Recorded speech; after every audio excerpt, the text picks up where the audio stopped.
ਸ਼ਰਮਾ ਜੀ, ਖਬਰਾਂ ਦੇ ਵੱਲ ਵਧੀਏ ਤੇ ਸ਼ੁਰੂਆਤ ਕਰੀਏ ਭਾਜਪਾ ਦੇ ਮਿਸ਼ਨ 2024 ਤੋਂ। ਮਿਸ਼ਨ ਤਾਂ ਇਉਂ ਲੱਗਦਾ ਹੈ ਕਿ ਪ੍ਰਧਾਨ ਮੰਤਰੀ ਸਾਹਿਬ ਜਿੰਨੀ ਕੁ ਮਿਹਨਤ ਕਰਦੇ ਆ ਵੀ ਇਹ ਰੁਕੇ ਹੀ ਨਹੀਂ, ਇਹ ਤਾਂ ਚੱਲ ਹੀ ਰਿਹਾ ਲਗਾਤਾਰ। ਇਹਨਾਂ ਨੇ ਜੋ ਸਟ੍ਰੈਟਜੀ ਬਣਾਈ ਹੈ ਪੂਰੇ ਇੰਡੀਆ ਨੂੰ ਲੈ ਕੇ, ਇੱਕ ਤਾਂ ਉਹਦੇ ਬਾਬਤ ਜ਼ਰੂਰ ਦੱਸਿਓ। ਦੂਜੀ ਗੱਲ ਇਹ ਸੁਣਨ ਦੇ ਵਿੱਚ ਆ ਰਹੀ ਹੈ ਵੀ ਪੰਜਾਬ ਦੇ ਲਈ ਕੋਈ ਵੱਖਰੀ ਇਹਨਾਂ ਨੇ ਸਕੀਮ ਘੜੀ ਹੈ। ਪ੍ਰਵੀਨ ਜੀ, ਇਹਦੇ ਵਿੱਚ ਕੋਈ ਸ਼ੱਕ ਨਹੀਂ ਗਾ ਕਿ ਜਿਹੜੀਆਂ ਰਾਜਨੀਤਿਕ ਪਾਰਟੀਆਂ ਨੇ ਉਹ ਸਾਰੀਆਂ ਜਿੱਤਣ ਲਈ ਹੀ ਲੜਦੀਆਂ ਨੇ। ਜੀ ਜੀ। ਔਰ ਜਿੱਤੀ ਹੋਈ ਧਿਰ ਕੋਲ ਦੋਹਰੀ ਤਾਕਤ ਹੁੰਦੀ ਹੈ। ਪਾਰਟੀ ਦੇ ਨਾਲ ਨਾਲ ਸੱਤਾ ਦੀ ਤਾਕਤ, ਪੈਸੇ ਦੀ ਤਾਕਤ, ਮਸ਼ੀਨਰੀ ਦੀ ਤਾਕਤ, ਅਫਸਰਸ਼ਾਹੀ ਦੀ ਤਾਕਤ ਉਹ ਆ ਜਾਂਦੀ ਹੈ। ਇਸ ਲਈ ਉਹ ਦਵੱਲੇ ਹੋ ਕੇ ਲੜਦੀ ਹੈ। ਔਰ ਭਾਰਤੀ ਜਨਤਾ ਪਾਰਟੀ ਤਾਂ ਇਸ ਗੱਲ ਦੇ ਵਿੱਚ ਮਾਹਰ ਹੈ ਕਿ ਉਹ ਕਦੇ ਵੀ ਸਰਕਾਰ ਵਜੋਂ ਤਾਂ ਵਿਚਰਦੀ ਨਹੀਂ, ਉਹ ਪ੍ਰਚਾਰ ਵਜੋਂ ਹੀ ਵਿਚਰਦੀ ਹੈ। ਜੀ। ਸੋ ਇਸ ਲਈ ਉਹਦਾ ਪ੍ਰਚਾਰ ਹਮੇਸ਼ਾ, ਜਿਵੇਂ ਤੁਸੀਂ ਕਿਹਾ, ਬਿਲਕੁਲ ਜਾਰੀ ਰਹਿੰਦਾ। ਜੀ। ਪਰ ਬਕਾਇਦਾ 2024 ਦੇ ਲਈ ਜਿਸ ਤਰ੍ਹਾਂ ਵਿਰੋਧੀ ਧਿਰਾਂ ਇਕਜੁੱਟ ਹੁੰਦੀਆਂ ਨਜ਼ਰ ਆ ਰਹੀਆਂ ਨੇ, ਜਿਸ ਤਰ੍ਹਾਂ ਪਿਛਲੀ ਬੈਠਕ ਦੇ ਵਿੱਚ ਇੱਕ ਸੁਰ ਚ ਤੈਅ ਕਰਦੀਆਂ ਨਜ਼ਰ ਆਈਆਂ ਕਿ ਇੱਕੋ ਸਾਂਝਾ ਉਮੀਦਵਾਰ ਉਤਾਰਾਂਗੇ, ਔਰ ਅਗਲੀ ਬੈਠਕ ਐਲਾਨਤੀ ਸੀ ਕਿ ਅਸੀਂ ਸ਼ਿਮਲੇ ਕਰਨੀ ਆ। ਸੋ ਹੁਣ ਉਹ ਸ਼ਿਮਲੇ ਵਾਲੀ ਬੈਠਕ ਬੰਗਲੁਰੂ ਹੋਣ ਜਾ ਰਹੀ ਆ। ਮਤਲਬ ਇਹਦਾ ਮਤਲਬ ਕੋਟਾ ਪਾਕਿਸਤਾਨ ਇਹਦੇ ਕਾਂਗਰਸ ਦੇ ਹਿੱਸੇ ਹੀ ਰਹਿਣਾ ਹੈ ਕਿ ਭਾਈ ਕਾਂਗਰਸ ਨੇ ਸ਼ਿਮਲੇ ਵਾਲੀ ਬੈਠਕ ਦਾ ਪ੍ਰਬੰਧ ਕਰਨਾ ਸੀ, ਹੁਣ ਉਹ ਕਰਨਾਟਕ ਚ ਕਰਕੇ ਦਵੇ, ਕਿਉਂਕਿ ਉੱਥੇ ਮੌਸਮ ਦੇ ਹਵਾਲੇ ਨਾਲ ਬੈਠਕ ਨਹੀਂ ਹੋ ਸਕਦੀ। ਸੋ ਬਕਾਇਦਾ ਤੌਰ ਦੇ ਉੱਤੇ 13 ਤੇ 14 ਜੁਲਾਈ ਨੂੰ ਇਹ ਬੈਠਕ ਹੁਣ ਬੰਗਲੁਰੂ ਚ ਹੋਣ ਜਾ ਰਹੀ ਹੈ ਵਿਰੋਧੀ ਦਲਾਂ ਦੀ, ਜਿੱਥੇ ਉਹਨਾਂ ਨੇ ਤੈਅ ਕਰ ਲੈਣਾ ਕਿ ਸਾਡਾ ਚਿਹਰਾ ਮੋਹਰਾ ਕੌਣ ਹੋਊਗਾ। ਮਤਲਬ ਚਾਹੇ ਜਿਹੜਾ ਉਹਨਾਂ ਦਾ ਸਾਂਝਾ ਮੋਰਚਾ ਬਣਾਉਣਾ ਉਹਨਾਂ ਨੇ, ਹੈ ਨਾ, ਇੱਕ ਮਤਲਬ UPA ਰੱਖਣੀ ਹੈ ਜਾਂ ਕੋਈ ਹੋਰ ਬਣਾਉਣਾ ਹੈ, ਕੀ ਬਣਾਉਣਾ ਹੈ, ਉਹਦੀ ਅਗਵਾਈ ਕੌਣ ਕਰੂਗਾ ਕਿ ਉਹ ਤੈਅ ਕਰਨਾ। ਇੱਕ ਕਿਹੜੇ ਹਲਕੇ ਤੋਂ ਕਿਹਨੇ ਲੜਨਾ ਉਹ ਤੈਅ ਕਰਨਾ। ਇਹਦੇ ਲਈ ਉਹਨਾਂ ਨੇ ਉਹ ਤਰੀਕ ਤੈਅ ਕਰ ਲਈ, ਥਾਂ ਤੈਅ ਕਰ ਲਈ। ਸੋ ਇਸ ਚੀਜ਼ ਨੇ ਵੀ ਭਾਜਪਾ ਨੂੰ ਫਿਕਰ ਚ ਪਾਇਆ ਹੋਇਆ ਜੀ। ਇਸ ਵਾਰ ਉਹ ਫਿਕਰਮੰਦ ਹੈ। ਦੂਸਰਾ, ਉਹਨਾਂ ਦੇ ਉਹ ਪੁਰਾਣੇ ਦਾਅ ਪੇਚਾਂ ਦੇ ਹੁਣ ਪਰਦੇ ਖੁੱਲਦੇ ਜਾ ਰਹੇ ਨੇ, ਇਸ ਲਈ ਨਵੇਂ ਮੁੱਦੇ ਭਾਲਦੇ ਨੇ, ਜਿਹਦੇ ਵਿੱਚੋਂ ਕੱਲ ਆਪਾਂ ਸਿਵਲ ਕੋਡ ਦੀ ਵੀ ਗੱਲ ਕਰਕੇ ਹਟੇ ਸੀ। ਹਾਂਜੀ। ਪਰ ਇਹ ਸਭ ਦੇ ਲਈ ਤੁਸੀਂ ਕਿੰਨੀ ਸ਼ਿੱਦਤ ਹੈ ਉਹਨਾਂ ਦੀ, ਤੁਸੀਂ ਇਹ ਹਿਸਾਬ ਲਾ ਲਓ ਕਿ ਦੇਸ਼ ਦੇ ਪ੍ਰਧਾਨ ਮੰਤਰੀ ਨੇ ਕੱਲ 5.5 ਘੰਟੇ ਅਗਲੀਆਂ 2024 ਦੀਆਂ ਚੋਣਾਂ ਦੇ ਲਈ ਆਪਣੇ 2 ਖਾਸ ਲੀਡਰਾਂ ਨਾਲ ਬੈਠ ਕੇ ਕੀਤੀ। ਅੱਛਾ, ਠੀਕ ਹੈ।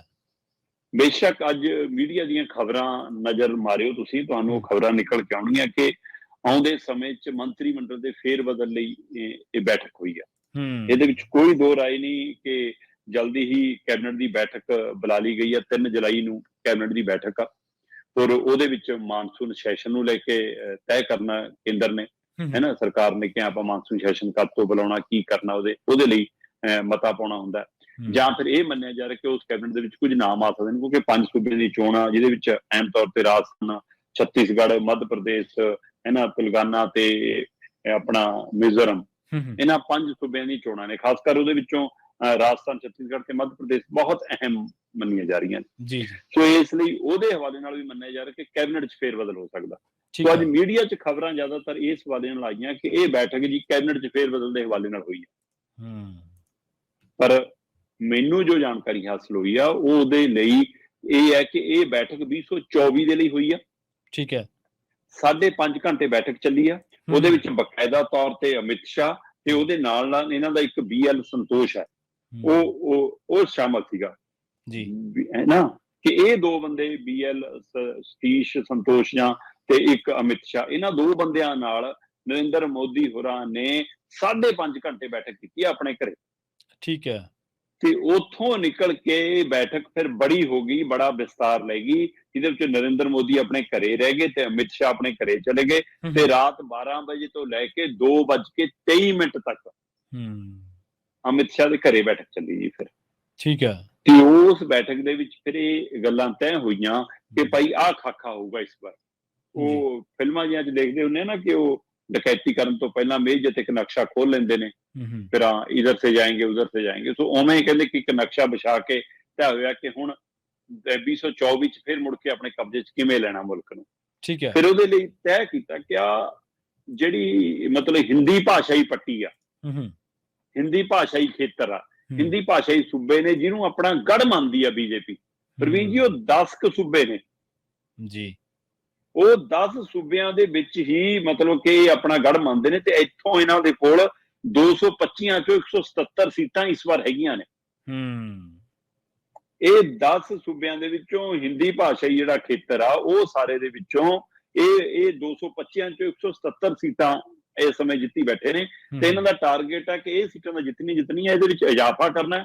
ਇਸ ਲਈ ਇੱਥੇ ਸਾਰਾ ਚੋਣ ਪ੍ਰਚਾਰ ਸਾਡਾ ਹਿੰਦੂ ਏਜੰਡੇ ਤੇ ਰਹੂਗਾ, ਹਿੰਦੂਵਾਦੀ ਏਜੰਡੇ ਤੇ ਰਹੂਗਾ, ਇਹ ਤੈਅ ਕਰ ਲਿਆ ਜੀ। ਪਰ ਇਹਨਾਂ ਨੇ ਇਹ ਰਣਨੀਤੀ ਜ਼ਰੂਰ ਬਣਾਈ ਆ, ਜਿਹੜਾ ਆਪਾਂ ਕਹਿ ਰਹੇ ਹਾਂ ਕਿ ਮਿਸ਼ਨ 2024 ਤਿਆਰ ਕੀਤਾ, ਉਹਦੇ ਵਿੱਚ ਇਹ ਨੀਤੀ ਜ਼ਰੂਰ ਕਰ ਲਈ ਕਿ ਸਾਰੇ ਦੇਸ਼ 'ਚ ਇਸ ਏਜੰਡੇ ਤੇ ਨਹੀਂ ਚੱਲਣਾ, ਕਿਉਂਕਿ ਕਈ ਥਾਂ ਤੋਂ ਗਾਲਾਂ ਵੀ ਖਾਣੀਆਂ ਪੈਂਦੀਆਂ, ਕਈ ਤੋਂ ਭੱਜਣਾ ਵੀ ਪੈਂਦਾ, ਕਈ ਥਾਂ ਤੋਂ ਹਾਰ ਵੀ ਚੱਲਣੀ ਪੈਂਦੀ ਹੈ। ਇਸ ਲਈ ਦੇਸ਼ ਨੂੰ ਇਹਨਾਂ ਨੇ 3 ਰੀਜਨ 'ਚ ਵੰਡਿਆ। 10 ਸੂਬੇ ਆ ਨੇ ਜੀ, ਜਿਨ੍ਹਾਂ 10 ਸੂਬਿਆਂ ਦੇ ਵਿੱਚ ਇਹਨਾਂ ਨੇ ਤੈਅ ਕੀਤਾ ਕਿ ਅਸੀਂ ਹਿੰਦੂਵਾਦੀ ਧਾਰਮਿਕ ਏਜੰਡਾ, ਰਾਮ ਮੰਦਿਰ ਹੈ ਨਾ, ਆ ਸਿਵਲ ਕੋਡ, ਆ ਪਾਕਿਸਤਾਨ ਚਲੇ ਜਾਓ ਹੈ ਨਾ, ਆ ਜੀ ਮਤਲਬ ਚੀਨੀ ਨੇ ਪਾਕਿਸਤਾਨੀ ਨੇ ਉਸ ਹਵਾਲੇ ਦੇ ਉਹੇ ਜਿਹੇ ਫਾਰਮੂਲਿਆਂ ਤੇ ਪ੍ਰਚਾਰ ਕਰਨਾ, ਉਹਨਾਂ ਚੀਜ਼ਾਂ ਨੂੰ ਹਵਾ ਦੇਣੀ ਹੈ, ਧਾਰਮਿਕ ਪਹਿਲੂ ਨੂੰ ਹਵਾ ਦੇਣੀ, ਤੇ ਇੱਥੋਂ ਇਹ ਸੀਟਾਂ ਵਧਾਉਣ ਦੀ ਕਵਾਇਦ ਨੇ ਕਿ ਇਹ ਸੀਟਾਂ ਦੇ ਵਿੱਚ ਸਾਡੀ ਗਿਣਤੀ ਵੀ ਵਧੇ ਤੇ ਸਾਡਾ ਵੋਟ ਬੈਂਕ ਵੀ ਵਧੇ। ਹੁਣ ਗੜ ਹੀ ਅਸਲੀ। ਪਰ ਉਸ ਤੋਂ ਬਾਅਦ ਫਿਰ ਦੂਆ ਖੇਤਰ ਇਹਨਾਂ ਦਾ ਆ ਜਾਂਦਾ ਕਿ ਜਿਹੜੇ ਪੱਛਮੀ ਬੰਗਾਲ ਵਰਗੇ ਹੈ ਨਾ, ਉੜੀਸਾ ਵਰਗੇ ਸੂਬੇ ਨੇ, ਉੱਥੇ ਵੀ ਇਸ ਮੌਕੇ ਨਾਲ ਕੋਈ 88 ਸੀਟਾਂ ਹੈਗੀਆਂ ਨੇ। ਠੀਕ ਹੈ। ਤੇ ਉੱਥੇ ਸੀਟਾਂ ਵਧਾਉਣ ਦੇ ਲਈ ਵਿਕਾਸ ਦੇ ਏਜੰਡੇ ਤੇ ਜਾਂ ਜਿਹੜੇ ਸਰਹੱਦ ਨਾਲ ਲੱਗਦੇ ਨੇ ਕਿ ਤੁਹਾਡੇ ਘੁਸਪੈਠ ਹੋ ਗਈ, ਤੁਹਾਡੇ ਹੱਕਾਂ ਤੇ ਡਾਕਾ ਵੱਜ ਗਿਆ, ਇਹ ਉਸ ਏਜੰਡੇ ਤੇ, ਉੱਥੇ ਹਿੰਦੂ ਏਜੰਡਾ ਨਹੀਂ ਚਲਾਉਣਗੇ। ਇਹ ਤੈਅ ਕੀਤਾ ਕਿ ਉੱਥੇ ਹਿੰਦੂ ਏਜੰਡੇ ਦੀ ਬਜਾਏ ਘੁਸਪੈਠ ਤੇ ਵਿਕਾਸ ਤੇ ਕੰਮ, ਐਲਾਨ, ਇਹਨਾਂ ਯੋਜਨਾਵਾਂ ਤੇ ਕੰਮ ਕਰਨਾ ਜੀ। ਤੇ ਫਿਰ ਤੀਸਰਾ ਰੀਜਨ ਉਹ ਆਉਂਦਾ ਜਿੱਥੇ ਬੀਜੇਪੀ ਬਹੁਤ ਕਮਜ਼ੋਰ ਹੈ, ਜਿੱਥੇ ਬੀਜੇਪੀ ਦੇ ਪੈਰ ਨਹੀਂ ਲੱਗਦੇ, ਦੱਖਣੀ ਭਾਰਤ, ਜਿਹੜੇ ਆਪਣੇ ਭਾਸ਼ਾ ਨੂੰ ਲੈ ਕੇ, ਆਪਣੀ ਸੱਭਿਆਚਾਰ ਨੂੰ ਲੈ ਕੇ, ਆਪਣੀ ਪਹਿਚਾਣ ਨੂੰ ਲੈ ਕੇ ਬਹੁਤ ਸੁਚੇਤ ਨੇ, ਜਿੱਥੇ ਕਿਸੇ ਤਰ੍ਹਾਂ ਸੰਨ ਲਾਉਣਾ ਚਾਹੁੰਦੀ ਆ, ਉੱਥੇ ਇਹਨਾਂ ਨੇ 2 ਫਾਰਮੂਲੇ ਅਪਣਾਏ ਨੇ। ਇੱਕ ਫਾਰਮੂਲਾ ਤਾਂ ਅਪਣਾਇਆ ਕਿ ਜਿਹੜੀ ਉੱਥੇ ਦੀਆਂ ਸਥਾਨਕ ਛੋਟੀਆਂ ਪਾਰਟੀਆਂ ਨੇ, ਤੁਸੀਂ ਉਹਨਾਂ ਦਾ ਵੀ ਛੋਟਾ ਹਿੱਸਾ ਪੂੰਛ ਬਣ ਕੇ ਚਾਹੇ ਮਗਰ ਲੱਗ ਜਾਓ, ਬਸ ਹੱਥ ਫੜ ਲਓ ਇੱਕ ਵਾਰ। ਠੀਕ ਹੈ। ਇਹ ਤਰੀਕਾ ਇਹਨਾਂ ਦਾ ਪਹਿਲਾਂ ਵੀ ਰਿਹਾ, ਜਿਹੜੇ ਵੀ ਸੂਬੇ 'ਚ ਵੜੋ, ਪਹਿਲਾਂ ਉਹਦੀ ਛੋਟੀ ਧਿਰ ਬਣ ਕੇ ਬਣੋ, ਬਾਅਦ ਚੋਂ ਬੜੀ ਮੱਛੀ ਬਣ ਕੇ ਖਾ ਲਓ। ਸੋ ਇਸ ਲਈ ਹੁਣ ਉੱਥੇ ਵੀ ਇਹਨਾਂ ਨੇ ਦੱਖਣੀ ਭਾਰਤ ਦੇ ਸੂਬਿਆਂ ਦੇ ਵਿੱਚ ਵੀ ਇਹ ਤੈਅ ਕੀਤਾ ਜਿੱਥੇ 130 ਦੇ ਕਰੀਬ ਸੀਟਾਂ ਬਣਦੀਆਂ, 130 ਦੇ ਕਰੀਬ ਸੀਟਾਂ ਨੇ, ਤੇ ਇਹਨਾਂ ਸੀਟਾਂ ਦੇ ਵਿੱਚ ਮੈਂ ਕਿਹਾ ਕਿ ਦੱਖਣ ਭਾਰਤ ਸਾਡਾ ਮਾਣ, ਇਹ ਨਾਰਾ ਦੇਣਾ। ਠੀਕ ਹੈ।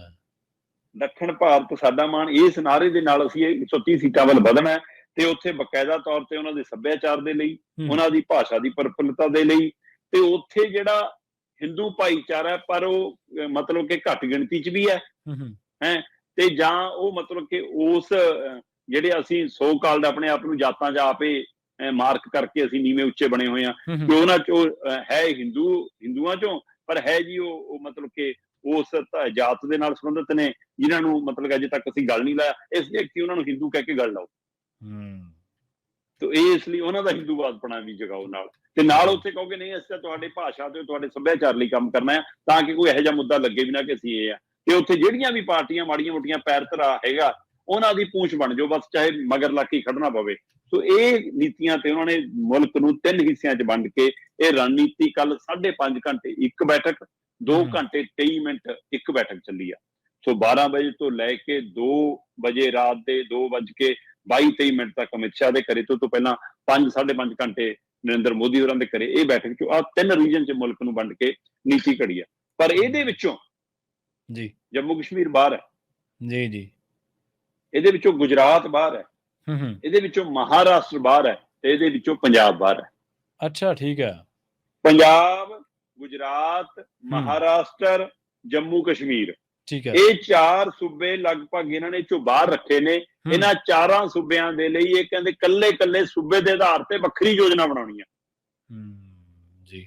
ਇਹਦਾ ਮਤਲਬ ਇਹ ਜਿਹੜੀ ਅਸੀਂ ਮੰਨ ਕੇ ਚੱਲਦੇ ਹਾਂ ਕਿ ਇੱਥੇ ਇਹਨਾਂ ਦੇ ਪੈਰ ਨਹੀਂ ਲੱਗਣੇ ਪੰਜਾਬ 'ਚ, ਪੰਜਾਬ 'ਚ ਉਹੋ ਜਿਹਾ ਇਹਨਾਂ ਨੂੰ ਆਸਰਾ ਨਹੀਂ ਮਿਲਣਾ, ਚਾਹੇ ਸਾਰੀ ਕਾਂਗਰਸ ਲੈ ਜਾਣ, ਚਾਹੇ ਸਾਰੇ ਅਕਾਲੀ ਲੈ ਜਾਣ, ਚਾਹੇ ਆਪ ਵਾਲਿਆਂ ਨੂੰ ਵੀ ਨਾਲ ਲੈ ਜਾਣ, ਤਾਂ ਵੀ ਪੰਜਾਬ ਦੇ ਲੀਡਰ ਤਾਂ ਜਾ ਸਕਦੇ ਆ, ਕੋਈ ਆਪਣੀ ਚੰਮ ਬਚਾਉਣ ਤੇ ਕੋਈ ਸੱਤਾ ਨਾਲ ਜਾਰੀ ਪਾਉਣ ਲਈ, ਹੈ ਨਾ, ਤੇ ਪਰ ਕਿ ਲੋਕ ਨਹੀਂ ਅਜੇ ਜਾ ਸਕਦੇ। ਇੱਕ ਮਾਹੌਲ ਅਜੇ ਵੀ ਹੈਗਾ। ਪਰ ਇਹਦਾ ਮਤਲਬ ਜੇਕਰ ਇਹ ਤੁਹਾਨੂੰ ਸਾਨੂੰ ਸਮਝ ਆਉਂਦਾ ਤਾਂ ਉਹਨਾਂ ਲੀਡਰਾਂ ਨੂੰ ਵੀ ਤਾਂ ਸਮਝ ਆਉਂਦਾ ਨਾ। ਬਿਲਕੁਲ ਜੀ, ਬਿਲਕੁਲ। ਤੇ ਇਸ ਲਈ ਉਹ ਯੋਜਨਾ ਹੁਣ ਇਹੀ ਜਿਹੀ ਬਣਾਉਣ ਦੇ ਉੱਤੇ ਕੰਮ ਕਰ ਰਹੇ ਨੇ ਕਿ ਇਹਨਾਂ ਸੂਬਿਆਂ ਲਈ ਵੱਖਰੀ ਯੋਜਨਾ ਬਣਾਉਣੀ ਹੈ, ਕਿਉਂਕਿ ਗੁਜਰਾਤ ਉਹਨਾਂ ਦਾ ਇੱਕ ਨਕਲੀ ਹਵਾ ਭਰਿਆ ਹੋਇਆ ਗੁਬਾਰਾ ਹੈ। ਉਹ ਉਸ ਗਵਾਰੇ ਨੂੰ ਬਣਾ ਕੇ ਰੱਖਣਾ ਚਾਹੁੰਦੇ। ਗੁਜਰਾਤ ਮਾਡਲ ਵੇਚਿਆ ਨਾ ਜੀ, ਵੇਚਿਆ। ਇਸ ਲਈ ਜੇ ਉਹ ਮਾਡਲ ਢਹਿ ਹੋ ਗਿਆ, ਉੱਥੇ ਹਾਰ ਗਏ, ਫਿਰ ਕੀ ਕਰਾਂਗੇ? ਇਸ ਲਈ ਉਹਦੇ ਲਈ ਵੱਖਰੀ ਯੋਜਨਾ। ਮਹਾਰਾਸ਼ਟਰ ਦੇ ਵਿੱਚ ਉਹਨਾਂ ਨੂੰ ਹੁਣ ਸ਼ਿਵ ਸੈਨਾ ਨੇ ਵੀ ਸਿਧਾਂਤਕ ਤੌਰ ਤੇ ਲਗਭਗ ਉद्धਵ ਠਾਕਰੇ ਵਾਲੀ ਨੇ ਵੀ ਸਿਵਲ ਕੋਡ ਵਾਲੇ ਮਾਮਲੇ ਤੇ ਸਹਿਮਤੀ ਦੇਤੀ ਆ। ਜੀ ਜੀ। ਇਹਦਾ ਮਤਲਬ ਉੱਥੇ ਵੀ ਇਹਨਾਂ ਨੂੰ ਆਸ ਵੀ ਕਰਨ ਦਿਖੀ ਆ ਕਿ ਫੇਰ ਉਹ ਨਾਲ ਵੀ ਆ ਸਕਦੇ ਆ ਜੇ ਲੋੜ ਪਈ, ਕਿ ਉਹਦੇ ਵੱਲ ਨੂੰ ਵਧੀਏ ਜਾਂ ਉੱਥੇ ਹੋਰ ਤਰੀਕੇ ਨਾਲ ਵਧਣਾ, ਉਹਦੇ ਲਈ ਵੱਖਰੀ ਯੋਜਨਾ। ਜੰਮੂ ਕਸ਼ਮੀਰ ਔਰ ਪੰਜਾਬ ਨੂੰ ਕਦੇ ਕੇਂਦਰ ਨੇ ਗੱਲ ਲਾਉਣ ਦੀ ਕੋਸ਼ਿਸ਼ ਨਹੀਂ ਕੀਤੀ, ਜਿਹਦੀ ਮਰਜ਼ੀ ਪਾਰਟੀ ਆਈ, ਜਿਹਦੀ ਮਰਜ਼ੀ ਸਰਕਾਰ ਬਣੀ ਕੇਂਦਰ 'ਚ। ਸੋ ਇਸ ਲਈ ਇਹਨਾਂ ਸੂਬਿਆਂ ਦੇ ਲਈ ਕੀ ਇਹ ਰਣਨੀਤੀ ਬਣਾਉਣੀ ਹੈ ਕਿ ਇਹਨਾਂ ਨੂੰ ਨੱਪ ਕੇ ਰੱਖਣਾ, ਵੋਟ ਆਵੇ ਨਾ ਆਵੇ ਇਹਨਾਂ ਨੂੰ ਚੁੱਪ ਕਰਾ ਕੇ ਰੱਖਣਾ ਕਿ ਇੱਥੋਂ ਜ਼ਿਆਦਾ ਹਵਾ ਨਾ ਨਿਕਲੇ, ਇਹ ਲੋਕ ਇੱਥੇ ਉਲਝੇ ਰਹਿਣ, ਕਿਤੇ ਇਹ ਫਿਰ ਝੰਡੇ ਲੈ ਕੇ ਹੋਰ ਸੂਬਿਆਂ 'ਚ ਪ੍ਰਚਾਰ ਕਰਨ ਤੁਰ ਪੈਣ, ਜਿਵੇਂ ਪੱਛਮੀ ਬੰਗਾਲ 'ਚ ਚਲੇ ਗਏ ਸੀ ਅੰਦੋਲਨ ਦੇ ਦੌਰਾਨ। ਸੋ ਇਸ ਲਈ ਇਸ ਤਰ੍ਹਾਂ ਦੀ ਕੋਈ ਨੀਤੀ ਬਣ ਰਹੀ ਆ, ਜਾਂ ਪੰਜਾਬ ਦੇ ਵਿੱਚੋਂ ਅਕਾਲੀ ਦਲ ਨੂੰ ਮੁੜ ਕੇ ਨਾਲ ਲਿਆਉਣਾ, ਕਿਵੇਂ ਲਿਆਉਣਾ, ਕਿਹੜੇ ਰੂਪ 'ਚ ਲਿਆਉਣਾ, ਸਾਰੇ ਅਕਾਲੀ ਦਲ ਇਕੱਠੇ ਕਰਨੇ ਤੇ ਹੋਰ ਜਿਹੜੇ ਲੀਡਰ ਇੱਧਰ ਉੱਧਰ ਤੁਰੇ ਫਿਰਦੇ ਨੇ ਅੱਡੋ ਅੱਡ ਹੋਈ ਉਹਨਾਂ ਨੂੰ ਨਾਲ ਲਿਆਉਣਾ, ਕਿਹੜੀ ਨੀਤੀ ਆ? ਸੋ ਪੰਜਾਬ ਦੇ ਲਈ, ਮਹਾਰਾਸ਼ਟਰ ਦੇ ਲਈ, ਜੰਮੂ ਕਸ਼ਮੀਰ ਦੇ ਲਈ, ਗੁਜਰਾਤ ਦੇ ਲਈ ਇੱਕ ਵੱਖਰੀ ਨੀਤੀ ਆ, ਤੇ ਬਾਕੀ ਮੁਲਕ ਨੂੰ 3 ਹਿੱਸਿਆਂ 'ਚ ਵੰਡ ਕੇ ਮਿਸ਼ਨ 2024 ਬੀਜੇਪੀ ਦਾ ਸ਼ੁਰੂ ਹੋ ਗਿਆ ਜੀ। ਤੁਸੀਂ ਸਾਊਥ ਦਾ ਜ਼ਿਕਰ ਕੀਤਾ, ਸਾਊਥ ਦੇ ਵਿੱਚ ਕਰਨਾਟਕਾ ਦੇ ਵਿੱਚ ਬੀਜੇਪੀ ਦੀ ਸਰਕਾਰ ਸੀ, ਉੱਥੇ ਨਹੀਂ ਰਹੀ। ਹੁਣ ਸੁਣਦੇ ਆ ਵੀ 5 ਸਟੇਟਾਂ ਦੇ ਵਿੱਚ ਕਿਤੇ ਵੀ ਬੀਜੇਪੀ ਦੀ ਉੱਥੇ ਸਰਕਾਰ ਨਹੀਂ ਹੈ। ਜੇ ਉੱਤਰ ਦੇ ਵਿੱਚ ਆ ਜਾਈਏ ਤਾਂ ਸਭ ਤੋਂ ਵੱਡੀ ਜਿਹੜੀ ਮਾਰਜਨਲ ਸਟੇਟ ਆ ਉਹ ਯੂਪੀ ਹੈ, ਤੇ ਉੱਥੇ ਡੋਮੀਨੇਟ ਕਰਦੀ ਹੈ ਬੀਜੇਪੀ। ਰਾਜਸਥਾਨ ਦੇ ਵਿੱਚ ਵੀ ਸਰਕਾਰ ਬਦਲੀ ਹੈ, ਹਰਿਆਣੇ ਦੇ ਵਿੱਚ ਬੀਜੇਪੀ ਹੈ, ਆਊਗੀ ਨਹੀਂ ਹਵਾ ਬਦਲੀ ਹੈ। ਹਾਂਜੀ, ਹਰਿਆਣੇ 'ਚ ਹਵਾ ਬਦਲੀ ਹੈ। ਹਿਮਾਚਲ ਪ੍ਰਦੇਸ਼ ਦੇ ਵਿੱਚ ਰਿਪੀਟ ਕਰਨ ਦੇ ਵਿੱਚ ਅਸਫਲ ਰਹੇ ਆ। ਪੰਜਾਬ ਦੇ ਵਿੱਚ ਬੀਜੇਪੀ ਦੀ ਸਰਕਾਰ ਨਹੀਂ ਬਣੀ। ਤੇ ਜੇ ਗੱਲ ਕਰੀਏ ਗੁਜਰਾਤ ਦੇ ਵਿੱਚ ਜ਼ਰੂਰ ਆਕਸੀਜਨ ਮਿਲਦੀ ਹੈ। ਜਿਹੜਾ ਡਾਟਾ ਹੈ ਉਹ ਇਹ ਕਹਿੰਦਾ ਕਿ ਮਈ 2018 ਤੋਂ ਮਈ 2023 ਤੱਕ 5 ਸਾਲ ਬਣਦੇ ਆ। ਜਿੰਨੇ ਵਿਧਾਨ ਸਭਾ ਚੋਣਾਂ ਹੋਈਆਂ ਇਹਦੇ ਵਿੱਚ 5 ਸਾਲਾਂ ਦੇ ਵਿੱਚ ਦੇਸ਼ ਭਰ ਦੇ ਵਿੱਚ 31 ਵਿਧਾਨ ਸਭਾ ਚੋਣਾਂ ਹੋਈਆਂ। ਸ਼ਰਮਾ ਜੀ, ਮੈਨੂੰ ਮੂੰਹ ਜ਼ਬਾਨੀ ਨਹੀਂ, ਮੇਰੇ ਕੋਲ ਡਾਟਾ ਆ ਗਿਆ ਇੱਥੇ ਬੈਠੇ। ਬਿਲਕੁਲ ਜੀ, ਬਿਲਕੁਲ। ਹਾਂਜੀ, ਸਿਰਫ ਬੀਜੇਪੀ ਨੂੰ 6 ਚੋਣਾਂ ਹੈਗੀਆਂ ਜਿੱਥੇ ਬਹੁਮਤ ਮਿਲਿਆ ਸਾਫ਼, ਬਾਕੀ ਦੂਜੇ ਰਾਜਾਂ ਦੇ ਵਿੱਚ ਬੀਜੇਪੀ ਨੇ ਸਰਕਾਰ ਬਣਾ ਲਈ। 31 ਚੋਂ 6 ਤੋਂ ਬਾਅਦ। ਹਾਂਜੀ ਹਾਂਜੀ, ਬਿਲਕੁਲ। 5 ਸਾਲਾਂ ਦੇ ਵਿੱਚ 31 ਵਿਧਾਨ ਸਭਾ ਚੋਣਾਂ ਹੋਈਆਂ, 6 ਦੇ ਵਿੱਚ ਪੂਰਨ ਬਹੁਮਤ ਇਹਨਾਂ ਨੂੰ ਮਿਲਿਆ, ਤੇ ਬਾਕੀਆਂ ਦੇ ਵਿੱਚ ਇਹਨਾਂ ਨੇ ਫਿਰ ਸਰਕਾਰ ਜਿਹੜੀ ਆ ਬਣਾਈ ਹੈ। ਜੇਕਰ ਬਹੁਤ ਸਾਰੇ ਛੱਤੀਸਗੜ੍ਹ ਦਾ ਮੇਰੇ ਕੋਲ ਅੰਕੜਾ ਪਿਆ 46 ਚਾਹੀਦੇ ਸੀ, ਇੱਥੇ 68 ਜਿੱਤ ਗਏ ਸੀ ਇਹ। ਕਰਨਾਟਕ ਦੇ ਵਿੱਚ 113 ਤੱਕ ਨਹੀਂ ਪਹੁੰਚ ਸਕੇ, 104 ਦਿੱਤੀਆਂ। ਮਿਜ਼ੋਰਮ 'ਚ ਜਿੱਤ ਗਏ 26 ਜਿੱਤ ਗਏ, 21 ਚਾਹੀਦੀਆਂ ਸੀਗੀਆਂ। ਰਾਜਸਥਾਨ ਦੇ ਵਿੱਚ ਬਹੁਮਤ ਦੇ ਨੇੜੇ ਨਹੀਂ ਪਹੁੰਚ ਸਕੇ। ਤੇਲੰਗਾਨਾ 'ਚ ਟੱਪ ਗਏ ਸੀਗੇ, ਪਰ ਬਾਅਦ ਦੇ ਵਿੱਚ ਆਂਧਰ ਪ੍ਰਦੇਸ਼ ਦੇ ਵਿੱਚ 151 ਜਿੱਤ ਗਈ 88, ਤੇ ਬਾਅਦ ਦੇ ਵਿੱਚ ਆਪਾਂ ਦੇਖਿਆ ਕਿ ਜਿਹੜੇ ਹਰਿਆਣਾ ਉੱਥੇ ਵੀ ਜੋੜ ਤੋੜ ਕਰਕੇ, ਝਾਰਖੰਡ ਦੇ ਵਿੱਚ ਵੀ ਸ਼ਾਇਦ ਜੋੜ ਤੋੜ ਕਰਕੇ ਹੈ। ਮਹਾਰਾਸ਼ਟਰ ਦੇ ਵਿੱਚ ਤਾਂ ਫਿਰ ਤੁਹਾਨੂੰ ਪਤਾ ਹੀ ਹੈ ਦੂਜਿਆਂ ਨਾਲ ਆਧੀ ਤੋੜ ਕੇ ਲਿਆਂਦਾ ਸੀਗਾ। ਸੋ ਕਾਫੀ ਰੌਚਕ ਅੰਕੜੇ ਨੇ, ਪਰ ਜਿਵੇਂ ਤੁਸੀਂ ਦੱਸਿਆ ਕਿ ਜੋ ਸੋਸ਼ਲ ਮੈਕੈਨਿਜ਼ਮ, ਜੋ ਸੋਸ਼ਲ ਐਲਗੋਰਿਦਮਸ ਬੀਜੇਪੀ ਨੂੰ, ਜਿੰਨਾ ਕੰਮ ਬੀਜੇਪੀ ਉਹਨਾਂ ਚੀਜ਼ਾਂ ਤੇ ਕਰਦੀ ਹੈ, ਦੂਜੀਆਂ ਪਾਰਟੀਆਂ ਉਹਨਾਂ ਨਹੀਂ ਕਰਦੀਆਂ।